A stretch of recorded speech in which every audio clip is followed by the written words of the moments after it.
Hi, everyone. Thanks for coming tonight. I'm Kathleen Johnson. I'm very excited to have all of you here with us. Welcome to Prairie Lights. Tonight we are thrilled and honored to welcome New York Times bestselling author Chelsea Cain back to Iowa City to read from and talk about her new book, One Kick.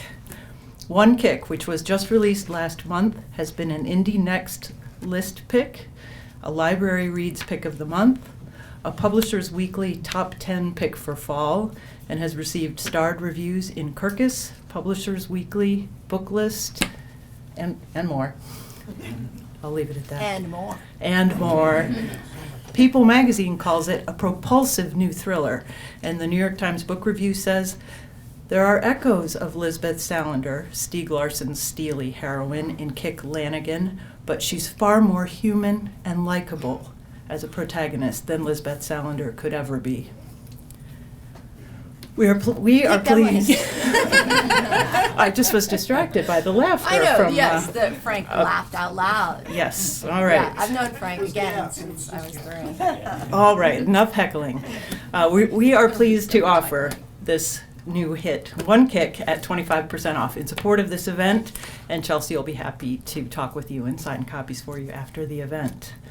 Chelsea Cain was born in Iowa City and was raised by her parents, who she describes as hippies, in a commune near here.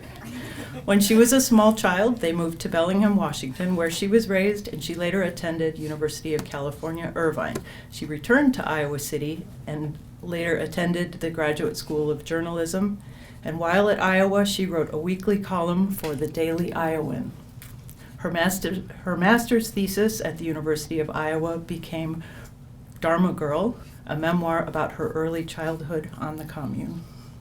Chelsea Cain is the author of the New York Times bestselling thrillers Heartsick, Sweetheart, Evil at Heart, The Night Season, and Kill You Twice. And Let Me Go. And Let Me Go. That's the best one. Her Portland-based thrillers, described by the New York Times and Chelsea Cain as steamy and perverse, have been published in over 25 languages, recommended on The Today Show, appeared in episodes of HBO's True Blood and ABC's Castle, named among Stephen King's top 10 favorite books of the year, and included in NPR's list of the top 100 thrillers ever written. According to Booklist, popular entertainment just doesn't get much better than this. She currently lives in Portland with her husband and daughter, where she is in an enviable writing group of other gutsy and famous Portland authors. Please welcome Chelsea Cain.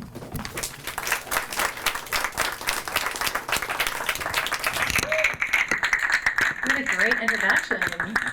She made me sound so awesome. Yeah, Heartsick was named in the top 100 books by NPR, 100 thrillers ever written. It was number 100.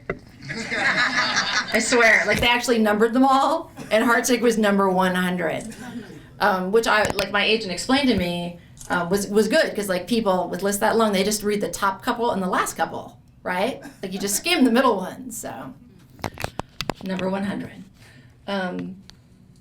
and this is a new series about Kick Lanigan, who is a young woman. She's 21, and she was her backstory is that she was abducted as a 6-year-old and rescued 5 years later, and so she spent a sizable amount of her childhood with her abductors, and now she's 21, and she has this very broad skill set that she has developed in order to kind of feel safe in the world. So it's kind of like half self-defense skills. That reminds me, I should turn my phone off. Yes, thank you.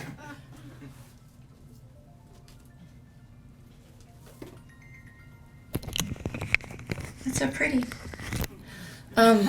So she has this broad skill set of like self-defense skills and also escape artistry skills, and those come in very handy narratively when she gets into a jam. And I also thought that if I gave her like all of these really cool skills, from like marksmanship to ninja star throwing to like climbing to flying to draw, like all these like really cool like Tai Chi, like how to kill someone with a jacket, that kind of stuff. I would have to learn that stuff, and then I would be also very awesome.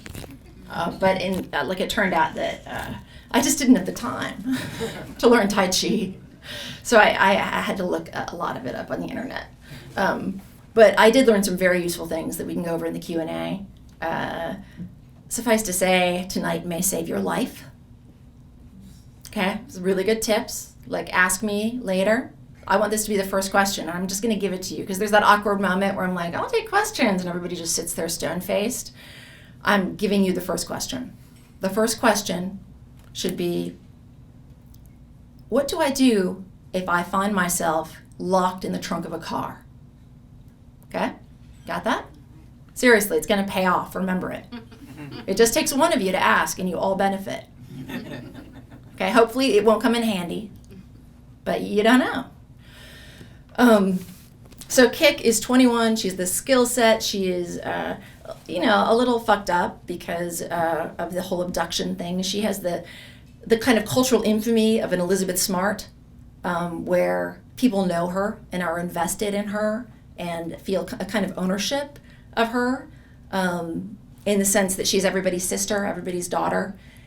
And she is trying to still kind of figure out her place in the world like any 21-year-old, but manifest. And her relationship with her family, and that reentry was very hard to kind of like grow up with her abductors and then come back to her actual family.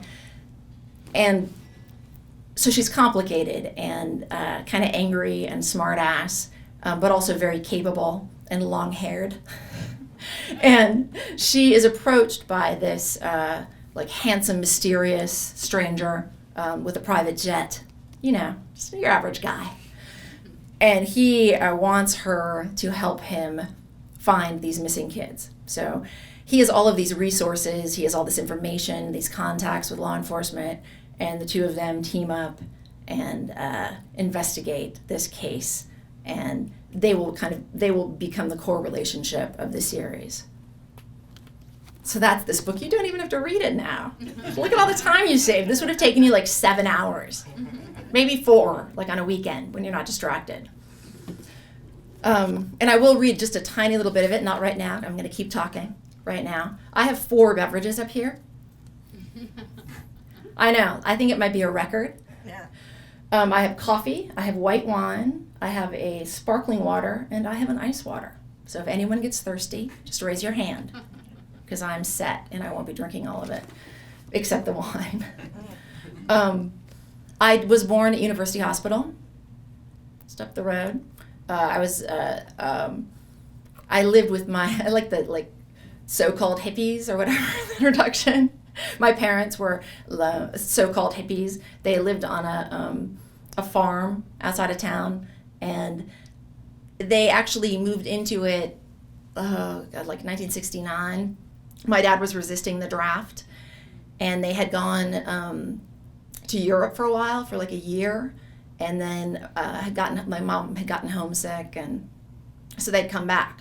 And they had been living literally on the beach of some Greek island for several months, which is to say they were homeless. But it sounds much more romantic, right, when you say they were living on the beach.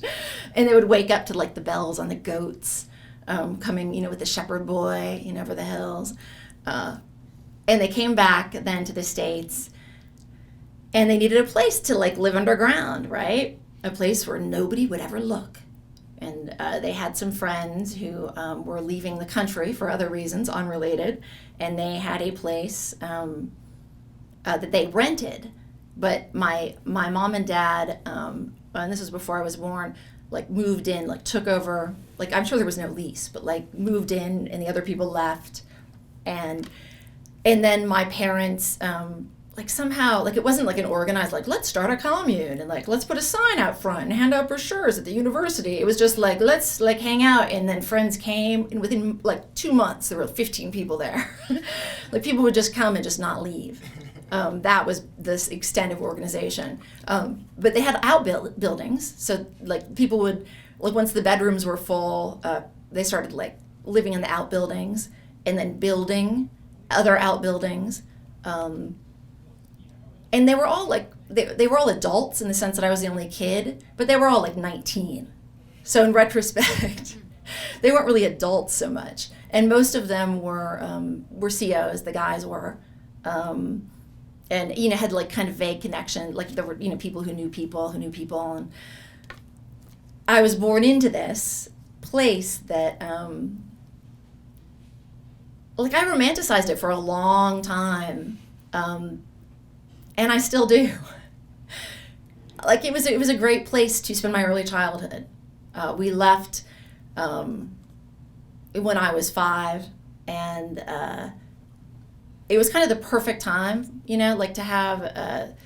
I think it's maybe like that place if it had continued, and I like the people I meet who are my age, who had similar upbringings but stayed longer, are much more fucked up than I am. Like there's something that happens around like when you're 12 or 13 at those places that, you know, like, you know, you need to have a few boundaries probably. And I didn't. But I had the, I don't know, the investment of all of these people who, you know, as young and kind of unformed as they were and from completely different backgrounds, like came together for this like second, right? I mean, it was like 7 years, but like a second in like, once you're an adult and you look back, like it's really just this minute. And they came together from these different places and like they gelled into this, like they believed in the same vision. They shared that for a minute, and that was really powerful. And then they all peeled away, you know, like the war ended and the feminist movement kind of got in full swing, and there were just other things to do, and the world wasn't as dangerous anymore, and it ended, and they all went on and did, you know, like a whole like amazing things, and lost touch, a lot of them, but they like. It was interesting when Dharma Girl came out, which is a total Valentine to that period and to those people. I reconnected with, you know, so many of these people, many of whom found me because they were at bookstores. And they saw this book, like Dharma Girl, that seems interesting, and started leafing through it. And we're like, holy shit. It's like, I'm Michael, or, you know, like, that's me. And like found me and got in touch, which was great to reconnect with them. And many of them came to my wedding when I got married, you know, many years later. But what was interesting to me in reconnecting with all of them was that they all, to a person, felt the same way about that time, which was that minute was just really golden. And they really, like, they kept it, you know, in their hearts. Like that was a special time for them. And you know, they were subsistence farmers. They grew pot. And they played, you know, music on the porch late at night, and we didn't have a television until the Watergate hearings, and then there was a whole meeting about it, and they ended up deciding that we could have a television as long as it was kept on the porch. So there was a television on the porch with an extension cord that ran through the kitchen window. Because we like had agreed, like no television in the house, right? That was like one of the bylaws. But like it was the Watergate hearings, and everyone wanted to see that, so they would garden and watch the Watergate hearings on the black and white TV on the porch. And my mom, my dad loves to tell the story of my mom. One summer decided, as like a feminist gesture, that she would garden topless because none of the men wore shirts. And she was like, well, that's sexist. So she was just like, she gardened topless on principle all summer. And my dad said that all the neighboring farmers suddenly found all this fence work to do. But yeah, that was Dharma Girl. And it was a book that, frankly, in the introduction, when she said a memoir that I'd written when I was 22, usually that gets titters. Which it deserves, because writing a memoir when you're 22 takes I think an admirable self-delusion that has served me well throughout my career. and weirdly, like that book got a tremendous amount of attention at the time. Not weirdly, to be expected, because I wrote it so young. I kind of got in before anybody else did, and people wanted to know what happened to those kids. They remembered those, those kids, and wanted to see kind of how screwed up they were, or how like gloriously they turned out. And so it got a lot of like it was reviewed in the New York Times Book Review. That kind of level of attention that was very strange for me. And it came out right after my mom died. My mom died when I was 24, and so it was in like a lot of ways it kept me sane, because it came out 3 months after she died, and I like got in my car and like went and like toured the country promoting it, and like talked about her and talked about like that what they'd given me, and it's that weird thing, like especially when you're young and a parent dies, like all of your friends are afraid to mention it, right? As if like somehow they might remind you that your parents died. But it's this huge elephant in the room, and it was a way to kind of like keep the elephant present and be like, let's look at the elephant. It's a beautiful elephant, and people would like applaud at the elephant, and that was great, and it allowed me to kind of let her go a little. Like it was a transition point, and that experience of like growing up with my parents and their friends early on that farm outside of Iowa City. And then later, when my parents had split up and I lived sort of between them, I grew up on the West Coast. My mom moved to Bellingham, Washington, which is in the far northwestern corner of Washington State. And my dad moved to Key West, Florida, which is the very southeastern point. Yeah, you do the math. So I would spend the summers with my dad and the school year with my mom. But people would ask me, especially when I started writing thrillers, like, how can you write thrillers when you like were born with all this like peace and love and like vision? And to me it was like, well, yeah, like who else would think they could write a fucking book, right? But like the kid of parents who said I could do anything I wanted. Like my parents literally supported my dream of being a fire dog when I was a toddler, like a Dalmatian who rides on the back of a fire truck. That's what I wanted to be when I grew up. And they said that I could if I wanted to. So that's what we're dealing with. And I think that because all these young people did share this moment and invested so much in me, it allowed me to, like, no matter what since then, I've kind of always felt like I'll be okay, right? That someone is going to be there and catch me. They might be on LSD, but they'll be there and they'll catch me. And Dharma Girl, and I'm talking, like, I never talk about Dharma Girl, it's funny, but I'm in Iowa City, so I'm doing it because I'm feeling nostalgic. It is out of print and has been for years. I have been approached by several major publishing houses wanting to republish it, wanting to pay me to put it out in the world and kind of capitalize on, the name recognition or following that I have. And I always say no. And it is because, to me, it is perfect the way it is, and yet I would need to rewrite it entirely if it came out again. Because it is so, it's so raw and intuitive, and I read it and there are all these things wrong with the writing and even like factual stuff, and I name people with that, audaciousness of a 22-year-old. Like people's full names, like not thinking like the fact that maybe they didn't want people to know they worked in the porn industry and dealt coke or whatever. Like, it's my truth, my reality.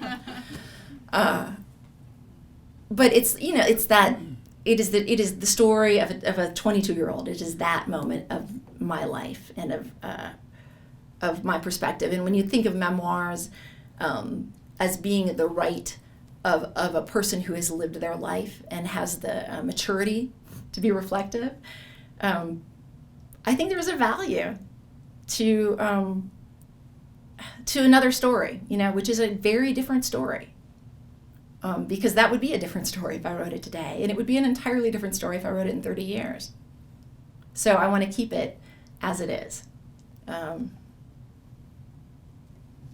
We've gotten so heavy. I'm sorry. But then I started writing thrillers. Do you have a question? No? I don't mean to, like, I thought maybe you had a question. Well, no. But you're going to ask me later about the trunk, right? Right? The trunk. Yeah, remember the trunk.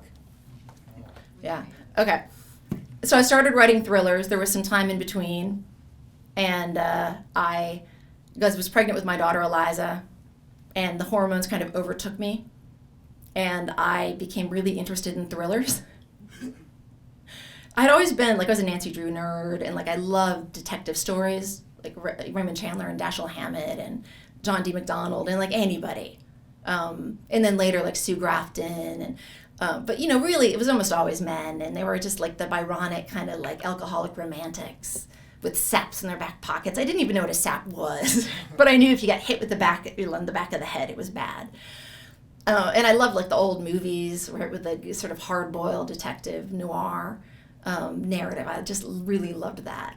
And I got really into this BBC production called Wire in the Blood. Did you guys ever watch that with Robson Green? It was on BBC America, I don't know, like 10 years ago. And I loved it. Like, Robson Green is, like, dark-haired and blue-eyed, and he was this, like, they call him the housewife's heartthrob in England. Guilty. And it's, like, this really dark, like, stuff. Like, it's a dark show and great. Like, I really loved it, and there were only, like, 6 episodes because it's British and that's what they do, right? And I was like, I want 26 episodes. I'm American, and I want more of what I like. And there weren't more, but I'd seen that in the credits that they were based on books by Val McDermid. And so I went to Powell's, which is one of our big independent bookstores in Portland, and I bought all of the Val McDermid books in this series. And there were 3 of them at the time. And I read them all in 2 days, and there wasn't a 4th one. And I thought, well, I guess I'm just going to have to write my own then. I really did. Which is, again, like self-delusion. Like, I somehow thought it would be easier to write my own thriller than to risk buying another thriller and have it not be what I wanted. There's probably some control freak thing going on there as well. And I was working on a book called Confessions of a Teen Sleuth that I had actually sold to Bloomsbury. That was a Nancy Drew looking back on her life, setting the record straight. And so that was the book I was supposed to be writing. I had left my job. I was pregnant. My husband had just opened a video store, which had a shining future. Little did we know. He's now in print journalism. Next, he's going to make bone corsets. And I had been given money to write this, Nancy Drew parody, and then suddenly I was like, I really want to be writing this, like, thriller, and I literally, like, started it in secret, like, it was like this saucy number on the side, like, I didn't tell anyone, and I wrote it, like, I go down to my basement office, and in this, like, crumbling Victorian we had, again, because I thought it looked like Haight-Ashbury. Our realtor was like, this isn't move-in ready, right? And I was like, what do you mean? It's great. Plywood steps. It's fine. And I was in this, like, basement office with, like, black mold growing on the walls and a ceiling that you could see where rats had punched through. Honestly, sometimes you could see their little feet come out, like their little hands and little proof of, like, asbestos. And flickering light bulbs, and I started writing this thriller, and I thought, like, first it was just going to be this, like, thing to satisfy, right, the hormonal flood, and then I thought, no, I'll sell it, and it'll be under a pseudonym, and it'll be, like, on those circular racks at the grocery store that spin, right, a paperback, be great, and then, like, the more I worked on it, I was like, no, this is, like, I think I want my name on this. Like, I think I'm really attached to these people. And I think it's a series, because if I put the whole story in my head in this one book, it'll suck. And after, like, 8 months of working on it, I finally got the guts to tell my agent, who represented a lot of literary authors, and I thought would poo-poo like the fact that I was writing this genre thriller. So like I told her, like I confessed it to her as if I like had started writing porn, you know, like if it were like this, really tawdry thing. And she was like, well, all right, I'll take a look at it. And I sent it to her, and she gave me 3 edits. And this was after a year. I wrote, spent a year writing it. And she sent me 3 edits, and they were to make the main character more likable, to make the mystery better, and to sharpen up the writing. And I thought, only 3? Like, that's great. Like, that won't take me any time at all. I really felt like really good about it. And then I spent another year working on those 3 things and many more. And I joined a friend of mine, Chuck Palahniuk, who wrote Fight Club as well as many other books. It had a writing group and kept inviting me to be a part of it. And I really, like, the idea of it scared the hell out of me, right? Because they write real books. Like, he wrote, like, he knows Brad Pitt. But finally I was like, well, fuck it. Like, it's that or get a job. So I joined the writing group, and they made me read the first chapter, like the first night. It was this whole thing where we read the work out loud. And I read the first chapter and like really thought I would throw up. But then they gave me like advice and took it seriously enough, like, and I have been going back every week. I mean, it's been 10 years, and we still meet once a week, 3 hours a week. And those guys, they taught me how to write fiction. I can't even, say that enough. Like, I read that whole first draft of Heartsick out loud to them over the space of a year. And I still do. I still read all my work to them.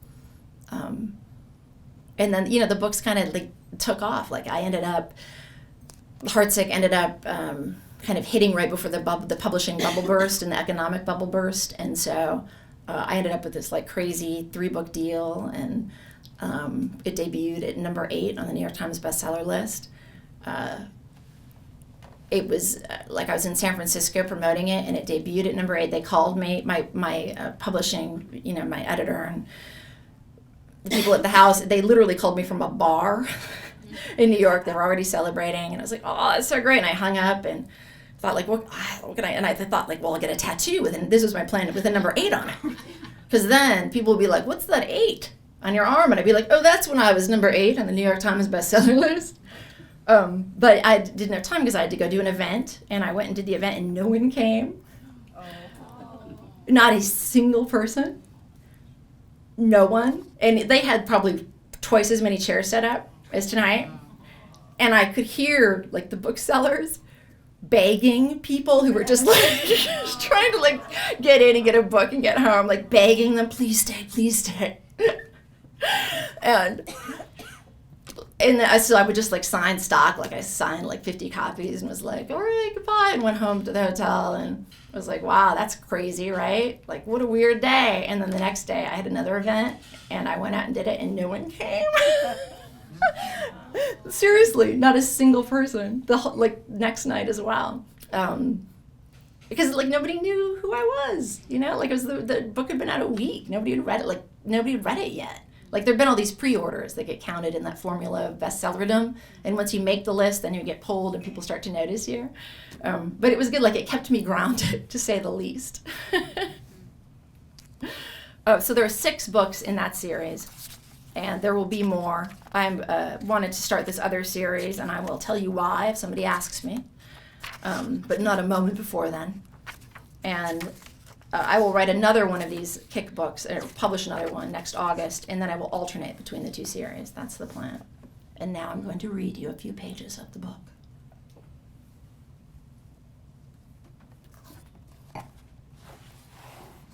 I brought presents for you guys. Did I mention that? Like, how many authors do that? Few. Almost none is the answer. The best ones. Eyeballs? No eyeballs this year. No fingers, no body parts at all, but little handcuff bracelets. Oh, you guys, I know. Oh, darling. Yeah, I know. That's right. So this is chapter 1. There's a prologue before this, but this is when we first see Kik at present day Kik Lanigan. All right. Kik Lanigan aimed the sights of her Glock, lined up the shot, and squeezed the trigger. The paper target shuddered.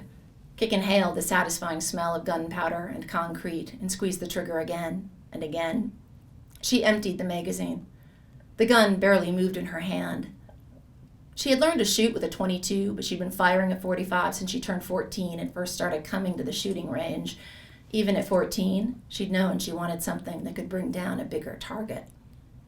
She laid the gun on the counter, pressed the button to reel in the target, and watched it flutter toward her. Half the targets they sold at the range now were zombies. Everyone loved shooting zombies. But Kik preferred the old-fashioned black and white image of a square-jawed guy in a black watch cap. The target arrived, and she inspected her handiwork. Bullet holes collected at the heart, groin, and center of the forehead. A blush of pleasure burned her cheeks. For the last 7 years, she had only been allowed to fire range rental weapons. Now, finally, she was firing her own gun. Some people went out and got drunk when they came of age. Kik had picked out a Glock with a 10-round magazine and applied for a concealed weapons permit. The Glock 37 had all the performance of a .45 ACP, but with a shorter grip. It was a big gun, sized for small hands, the beveled slide and sleek black finish, the finger grooves and thumb rests. Kik loved every millimeter of that pistol. Her knuckles were raw, and the blue polish on her fingernails was chipped, but that Glock still looked beautiful in her hand. She glanced up from the gun and listened. The range was too quiet. The skin on Kik's arms prickled. She set the Glock back on the counter and tilted her head, straining to hear through her noise reduction headphones. The muffled crack of gunshots had been steady around her. There were only 3 people using the range that morning, and Kik had taken note of all of them. Her martial arts sensei called it being mindful. Kik called it being vigilant. Now she listened to the muted shots around her and tried to pinpoint what had changed. The woman a lane over from Kik had stopped firing. Kik had seen the woman's weapon when she crossed behind her, a pretty Beretta Stampede with a nickel finish and a revolving 6-bullet chamber. The Stampede was a replica of an Old West gunslinger's weapon, a big gun. Fire it at a car, and the bullet would pierce the body panel and crack the engine block. It was too much gun for that woman, which was why Kik had noted it. The woman had fired all 6 rounds, reloaded, and then fired just 3. Kik could feel her heartbeat instantly quicken. Her muscles tensed. Her calves itched. Fight or flight, that's how the shrinks explained it. For a few years after she'd first come home, the feeling would overcome her and she'd just take off, pell-mell on foot. Once, her mother found her nearly 5 miles away in a Safeway parking lot. Her mother and sister had to force her into the car, screaming. Biofeedback, meditation, talk therapy, drug therapy, scream therapy, sensory deprivation tanks, yoga, Tai Chi, Chinese herbs, equine therapy, none of it had helped. It had been Frank who suggested letting her take Kung Fu when she was 11. The FBI had transferred him to Portland to help get her ready to testify, and he told her mother that martial arts would give Kik confidence, help her get through the trial. But he probably knew she just needed to hit something. There was no getting her into the sensory deprivation tank after that. She started martial arts, boxing, target shooting, archery, and even knife throwing. Her parents thought she did it all to feel safe, and in a way, they were right. She wanted to make sure that no one, not even her mother, would ever be able to force her into a car again. After her father left, she took on more: rock climbing, mountaineering, flying lessons, anything to keep her busy and out of the house. Kik scanned the floor for spent shell casings. Now, when she felt the itch in her calves, she didn't think about running. She thought about how to thrust her right arm forward so that the meaty part of her hand, between her thumb and index finger, connected with her opponent's throat. She eyed a casing on the concrete and gave it a nudge with the steel toe of her boot and watched the brass cartridge rattle out of her shooting stall. Then she followed it. The woman from the next lane over was leaning up against a back wall, texting someone. Kick had her sweatshirt hood up, covering her hair, headphones on top of the hood. She was wearing protective goggles, black jeans, boots, and a sweatshirt zipped up to her neck. She could have robbed a bank and gotten away unidentified. But this woman, she recognized Kick. She wasn't even subtle about it. She inhaled so sharply she almost dropped her phone. Kick instinctively turned her head to hide her face, reached for the shell casing on the floor, and stepped quickly back into her stall. Kick had not been a good witness in court. The prosecution had called her 4 times over the 3 months Mel was on trial. They wanted to know what she remembered about other people who'd come to the house, other children, what she'd seen or heard, where they traveled. But there was so much that had faded into darkness. She had spent the last decade training herself to notice details. Tightening her fist around the still, warm, spent cartridge in her hand, Kick conjured a picture in her head. The woman was in her mid-50s and expensively maintained. She was in full makeup at 9 a.m., and her black hair under her hot pink noise-canceling headphones had been teased perfectly, which had to have required 15 minutes and a mirror. Kick dropped the spent cartridge into the plastic tub with the rest of her shell casings. But she was at the gun range at 9 a.m. on a Tuesday, so she didn't work banker's hours. No wedding ring. Some people took them off to shoot, but Kick guessed the woman didn't know that. Kick glanced across the open lanes, but couldn't see the woman's target. A middle-aged woman picks up shooting for self-defense after a violent incident or a change of circumstance, like a divorce. The woman hadn't been looking for Kick. She'd stumbled upon her. Now she was texting. Whom? The hair and makeup could mean TV reporter. Kick didn't recognize her, but then Kick's interest in the news was very subject-specific. Kick ejected the empty magazine of her Glock and reloaded it with 9 .45 rounds. The 10-year anniversary of her rescue was coming up. They always came looking for her before the anniversaries. Where was she now? How was she coping? Her mother was probably already angling for another Good Morning America appearance. Kick lifted her backpack over her shoulder, stowed her Glock in her sweatshirt pocket, lowered her head, and left her stall. She was not going to run. Even with her head down, Kick could see that the woman was still there. She had positioned herself in Kick's path. She said something, but Kick just tapped her headphones and went to step around her. The woman moved in front of her again, but Kick was agile and slid between the woman and the wall. The woman didn't give up. Kick could feel her behind her, just a foot or two back. When Kick opened the glass door from the range to the lobby gun shop, the woman caught it before it swung closed. Kick spun around. What? She demanded.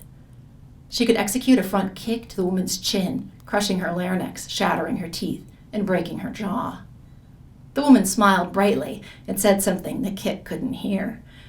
Kick took her headphones off. The woman did the same. Kick's grip tightened around the Glock in her pocket.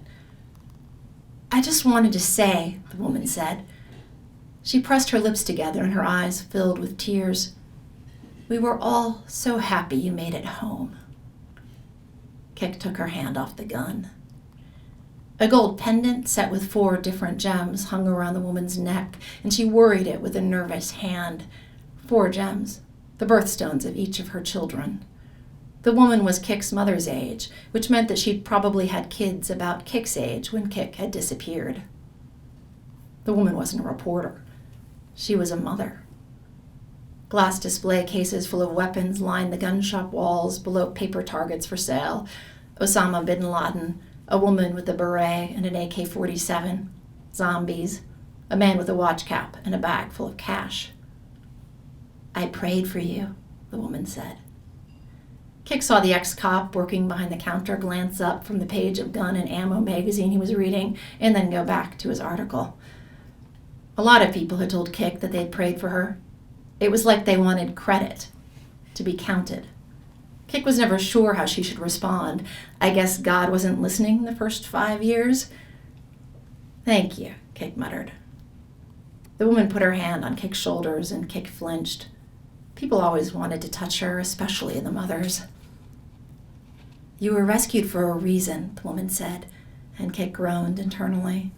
She knew the reason she'd been rescued. Mel's IP address had turned up in an investigation into online child pornography trading.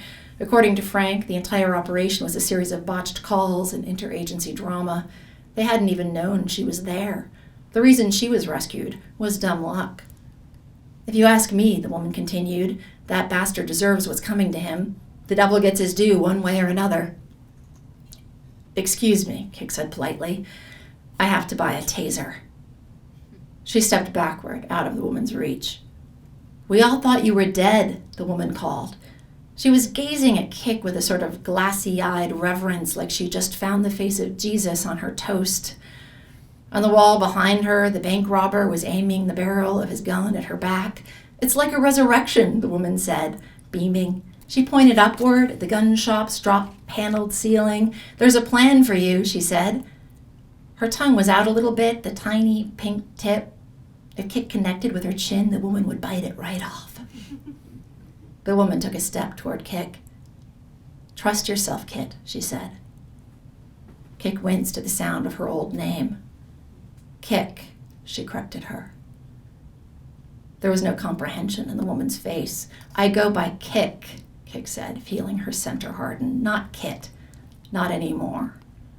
She hadn't been able to get used to her old name after she'd come home. It made her feel like an impersonator. Well, the woman said, touching the pendant again, time heals all wounds. Your gun's too big, Kick said. It's got too much recoil. That's why you're not hitting the target. Start with something smaller, like a .22, and aim for the head. The woman gave the corner of her mouth a tiny scratch. Thank you. They looked at each other in silence for a moment. Kick felt an urge to run like she had not felt in a long time. I have to pee, Kick said, tilting her head toward the restroom sign. The woman let her go. Kick hurried through the bathroom door and locked it behind her. The outline of the Glock was visible in her sweatshirt pocket. She had red lines on her face where her safety goggles had made an impression on her forehead and cheeks. She pulled back her hood and examined her reflection. People knew her from the missing child posters. Her first grade school photograph, bangs and braids, a forced smile. She'd been famous in her absence. On billboards, national news, the subject of talk shows and newspaper stories. She'd been on the cover of magazines. The first photo of her after she was saved went global. But she wasn't the girl people remembered. 11 years old, angry-eyed, a tangle of long dark hair down her back. Kick's mother cut her bangs and braided her hair, and the family released another photograph. Kick reunited with her sister, their arms around one another. That one had been on the cover of People. Her mother sold pictures every year after that, on the anniversary, until Kick left home. They owed it to the public, her mother said, to let them see Kick grow up. Kick turned the cold water on in the sink, pushed up her sleeves, and started washing her hands. Ammo left lead residue on everything. She cupped her hands under the faucet and lowered her face into the water. After she dried herself, she inspected herself in the mirror again. She undid her ponytail and let her hair fall loose. It came down to her elbows. She didn't get haircuts, not anymore. Her phone buzzed in her pants pocket, and she dug it out with cold fingers. She reread the message 3 times. It made her stomach hurt. An Amber Alert had just been issued by Washington State Police, looking for a 5-year-old girl abducted by a stranger and last seen in a white SUV with Washington plates, heading down I-5 toward Oregon. Kick hesitated. She knew how this went, but she couldn't stop herself. Kick opened the police scanner app on her phone, picked her backpack off the bathroom floor, and headed for the door, the loaded Glock still in her sweatshirt. Whenever they had traveled, Mel put her under a blanket on the floor of the back seat and switched the vehicle plates out for fake dealer ones. The dealer plates were harder to read and produced little information, so patrol cops often didn't bother running them. It's not like she thought she'd find the car. This was something that none of her shrinks ever seemed to understand. Kick knew exactly how futile it was. She knew she'd drive up and down the interstate until she was exhausted and stay up half the night refreshing her browser, sorting through every detail, hunting for anything familiar. She knew that the kid was probably already dead, and that when the police did find the body, it would feel like part of Kick had died too. That's how this went. how it always went. Penance wasn't supposed to be fun.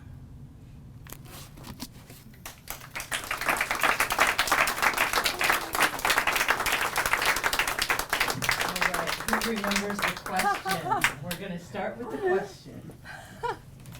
I always start the questions. Oh, so right there. Where? How do you get out of a locked trunk in a car? That's what an excellent question. Such a smart question. I'm going to give you a special prize, which is a special, like for the next rave you go to. This is a special mustache LED. Hold on. My 9-year-old tested all of these to make sure they all work, because you don't know. Sometimes they Tested that don't. one too hard. I think it's just too light in here. There, see?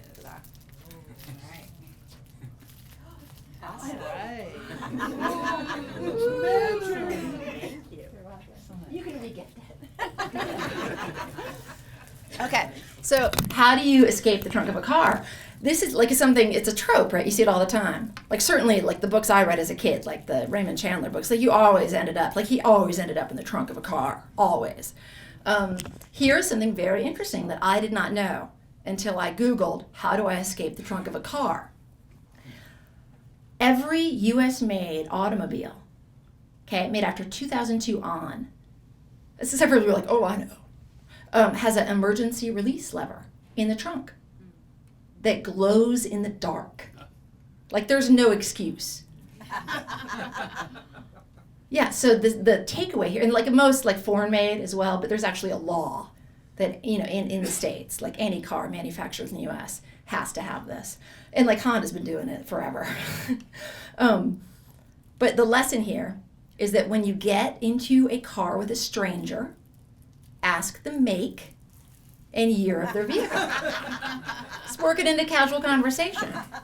Because you can't always tell from the trunk, right? So I hope that doesn't come in handy for any of you.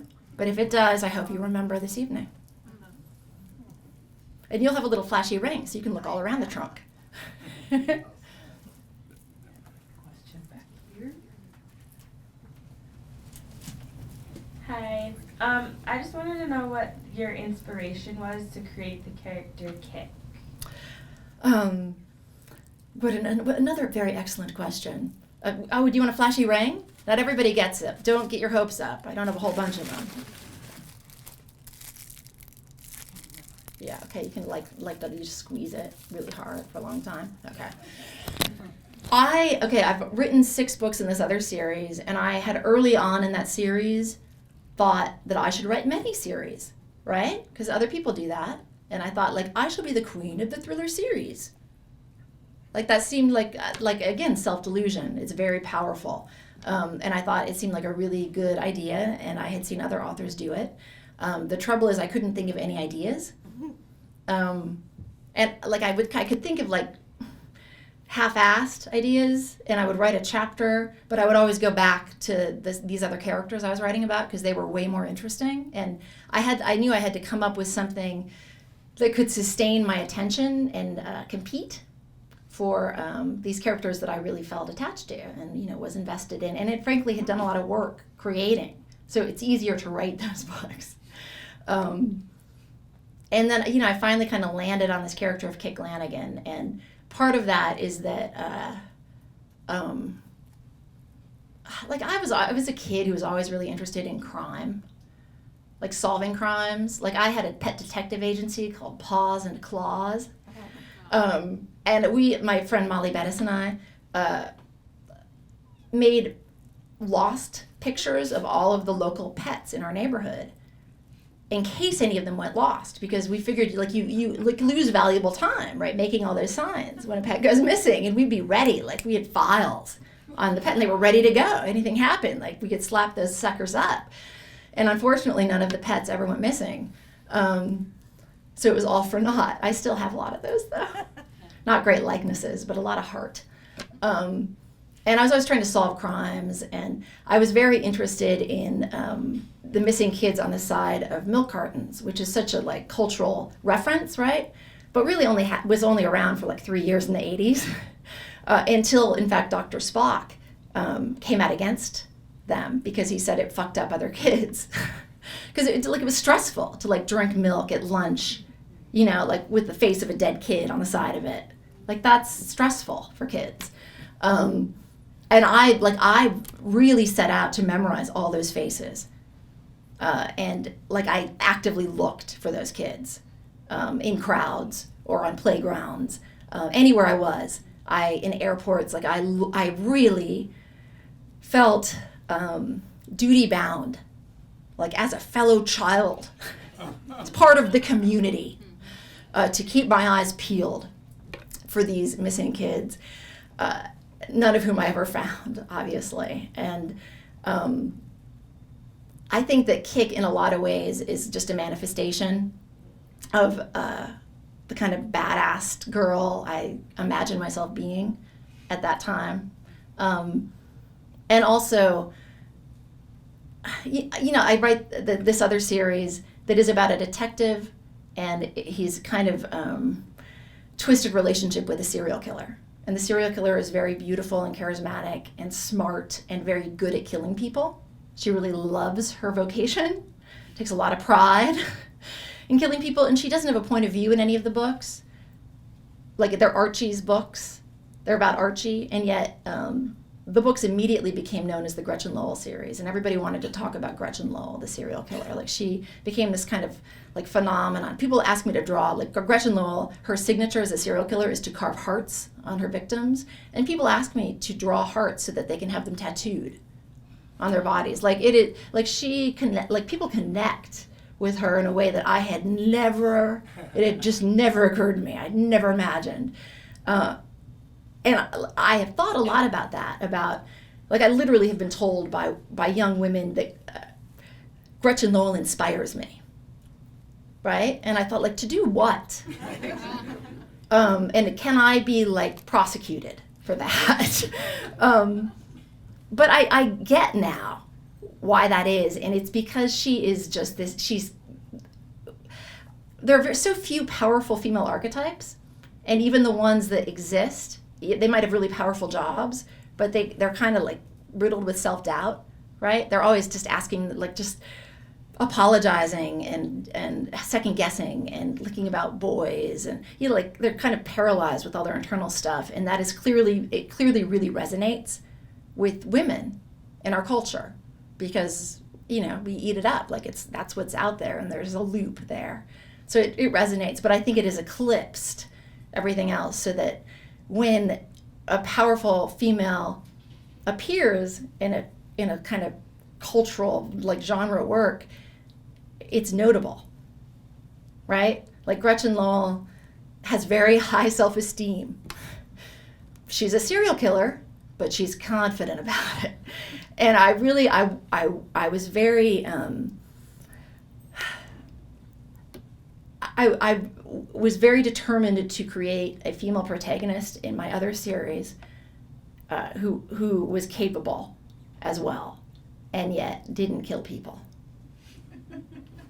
That, yeah. And I feel like I don't think she kills anyone. I feel like I succeeded. So this character, this protagonist, reminds me a little bit of the very imperfect protagonist in Charlie Houston's book Skinner. I haven't read Skinner. I could fake it, but well, it's good. Sure. The protagonist, I agree, was raised in a Skinner box, right? And so, you know, how do you make very imperfect people somewhat sympathetic, interesting, and fully formed, and compelling? I mean, well, that was a challenge, and this chapter does not, like, it's the first chapter. It's the first time we see Kick, and so she gets a lot more vulnerable moving forward while still being capable, and I think that is something that can be done, and I think it's interesting because I struggled with how close to get wonky for a minute, like how close a point of view to give her, right? How close to go, because she is very conflicted. Her abductor is in jail, is in prison, and has been for a long time, Mel. And he's a terrible, terrible guy, right? Who exploited her in terrible ways and stole a big chunk of her childhood, and yet she hates him for that, and he is still a father figure. So I think as I would imagine anyone who had gone through that, she has a lot of mixed emotions, and the closer you get into that, the harder it is, and yet the more interesting I think it is. And so I really tried to explore those issues, and really, I came up with her as a character, and then I came up with the characters around her who would show us who she was. And it's through those characters that I think a lot of that work is done. So it's through Frank, who's the guy who rescued her, the FBI guy, who was that first guy, who sort of, who comes, I don't want to ruin it, but comes in and that kind of at the beginning and pulls her out of this place. Again, by accident, right? Doesn't know she's there, but stumbles upon her. And is her savior, but also has all sorts of complications and history and secrets. And then her mother, again, who found suffered this incredible tragedy, which is to lose a daughter for 5 years, right? Thought her daughter was dead, and yet also found an identity with being the mom of a kidnap victim, right? Would go on the TV, published a book about it, and that was her identity, and she still she still exploits Kick for pictures and for because she also is complicated. The people Kick allows in, and then Bishop, who's the the person who shows up, who has a lot of mystery as well, because we don't know really why he's there. What are his intentions? Why is he interested in this case? I don't know why, but for some reason, my other series too, it's all concerned with stuff that happened before the first book starts. They're all of my books are just kind of stories as an excuse to explore the kind of truth of memory, or the truth of motivation. Who we are as people is all just the stuff that happened to us that forms us. And I guess I come up with events. For Kick, it's her abduction, right? And there are all these things that are yet to be kind of peeled away, the truth of that. Just with the Archie Gretchen books, it's their relationship and how they met, and each book kind of peels away what the truth of that is, and hopefully changes your perspective a little bit, or challenges it in terms of what you have thought has happened and what you've thought has motivated characters. And this book will do the same, so that so much of my work, so much of the story, will never get written. You know what I mean? I'm not going to write that book. It's people ask me if I'm ever going to write the Gretchen Lowell prequel. Gretchen Lowell as a kid or whatever, as a teenager, which is tempting as it is, Gretchen Lowell the high school years, which would be awesome. It just takes away all the mystery and power from that character. But H.P. Lovecraft has a great sort of quote about that, about coming in after the bad thing has happened, kind of watching the fallout. No idea why. Excellent. Well, you've brought us some wonderful... Exactly 8 o'clock. And thank you so much for coming. Chelsea Cain will be happy to talk with you, sign books for you, and she has brought treats for us. Not edible treats, but bracelets with handcuffs. And thank you. It's dopey, and I could get really sentimental, and I will. But it means so much to me to come back to this place, because my parents, Jim Harris, when he started this store in 1978. So they remember him pulling up with his car full of books, literally just coming into town. They're the actual planting of the seed of this bookstore. And I came here as a kid and as a graduate student, and I wrote a lot of my first book in a coffee shop, which now has wine, which is progress. And I'm here now. So it means a lot to me that you guys came tonight. Thank you very much.